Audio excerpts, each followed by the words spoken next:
내란의 책임은 과연 어떻게 해야 할까요? 들어보시죠. 게다가 우리는 정치적인 내란을 겪었습니다. 정치적인 내란을 제가 정치적인 그냥 함의를 갖고 말씀드리는 것이 아닙니다. 다음과 같은 고민이 있습니다. 정치적 내란을 벌인 사람들을 단죄하지 않으면 이 나라는 전 세계로부터 비난받고 우습게 생각될 것입니다.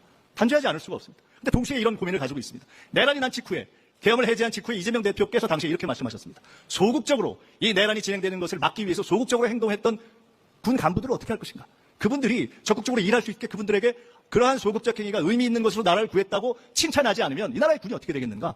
라는 문제를 우리가 정리해야 한다라는 이야기를 했던 적이 있습니다. 제가 총리가 되고도 동일한 고민을 가집니다. 사실은 지난 내란의 시기에 관료로서 가장 책임을 가졌던 분들의 무책임 때문에 이 나라의 공무원들이 굉장히 난감스러운 상황에 빠졌습니다. 그러나 모두에게 책임을 물을 수는 없다고 생각합니다. 이것을 다시 고무하고 일할 수 있게 만드는 것이 우리의 과제입니다. 그다지 쉽지 않습니다. 슈퍼복합 넛크래커라는 것은 과거에 어떤 경제지에서 넛크래커라는 이야기를 한 적이 있으면 기억하실 겁니다. 미국이 있고 중국이 있고 가운데 껴서 빡빡하고.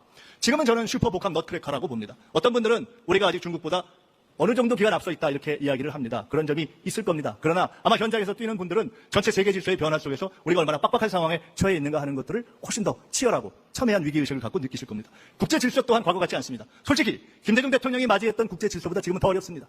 그때의 미국, 일본, 중국, 북한, 러시아 우리의 상대국을 대하는 것보다 훨씬 미국도 일본도 중국도 러시아도 북한도 복잡한 상대가 되어 있습니다. 게다가 국제 질서는 냉전, 탈냉전, 다시 탈냉전으로 돼서 현재의 변화가 과연 미국의 지속적 주도권으로 갈지 미국과 중국의 양대 패권으로 갈지 아니면 어떻게 갈지 아무도 단정하거나 예측하기 어려운 그러한 상황에 있습니다. 무엇에 안착하고 무엇에 탈락하느냐? 막 선진국에 들어가려고 하는 시점에서 내란이 났습니다.